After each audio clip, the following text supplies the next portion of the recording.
Australia time. Happy to do some cameras. Lubin, What's up, y'all? brother? What's up? What's up? How big is this fight? Like, how much do you want to prove to the world? Like, you one of them ones. Like, It's personal. It's personal, man. I said it before, man. It's personal for me.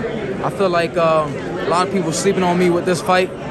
You know, and I just fought 11 weeks ago, so you know, me being active, it's only going to bring the best out of me. You know, I said that before, and I actually mean that because, you know, if you look back in my resume, I fought nothing but top competition throughout my whole career. You know, ever since 5 fights, you know, since I was a youngin'. And this fight right here, I feel like a lot of people are sleeping on me, but I feel like this fight right here is going to separate me from the rest of the 154 pack. You mentioned that during the press conference that they're holding the Charlo fight over your head. You was young and things like that. He's young. He's doing the same thing as you. Yeah. But what's going to be the difference on Saturday night? The difference will be my experience, my skill set, my power, everything, man. Everything I'm bringing to the table. I'm coming ready. I'm mentally focused. I'm physically in shape. I'm ready, man. I'm ready. Do you see anything in his eyes when you guys are facing off that he's not ready? He's a little green. Anything like that, or not at all? I don't know. I don't really pay attention to that too much. But when I look in his eyes and he stare away first, and he look away first, that tells me a lot. It tells me a lot. You know, I'll stay up there until 10 o'clock tonight looking at him. What does that tell you as a fighter? I mean, who wants it more? That shows like who wants it more. I don't give a fuck if they're telling me to look at the cameras over here, look at the cameras over here. If we staring at each other in the face, I'm gonna keep staring at you until you look away. You said that they keep holding the Charlo fight over your head. You think it's an unfair analysis to continue to go back to that one fight? I don't care. I don't give a fuck, man. That shit keeps me hungry. That shit keeps me hungry, and I'm always hungry. I'm always ready for. I don't give a fuck if I was fighting a YouTuber. I'll be training my ass off for a YouTuber. I train hard for everybody. I train hard for this fight, my last fight. I fought 11 weeks ago. I think it's gonna bring the best out of me. So Saturday night, you can expect the best me. I have no excuses. I'm ready. I'm in tip-top shape, and my skill set is superior. I'm gonna show that I'm one of the elites on Saturday night. So you feel like you're at 150%. Fuck 100%, you're at 150% for this fight.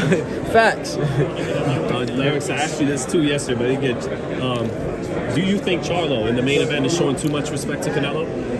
Just a little bit. A little bit. He and his previous press conferences and the lead up to his last couple fights, you know, he's been a little bit more dominant in those press conferences, but he just know who he got in front of him. You know, I think Charlo's a very smart dude. You know, he has a great IQ in the boxing ring.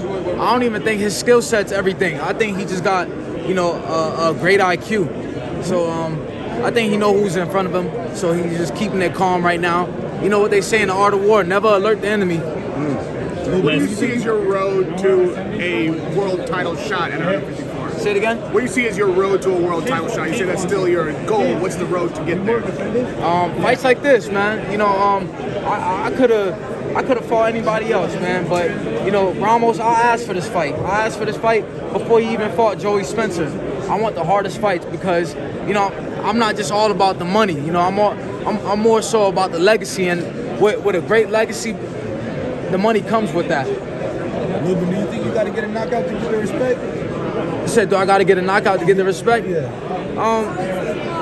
I think I just got to look good. I got to look good and perform good and come out with a dominant win. Now, Lubin, you were talking about legacy here at the 154-pound division. Considering that it's a very deep division, you face the best of the best in that division. Best of the best. You definitely want to make a statement here. So with this fight against Jesus Ramos, you want to show like folks that, hey, you're you know, pretty much the top guy in the division. Cream of the crop.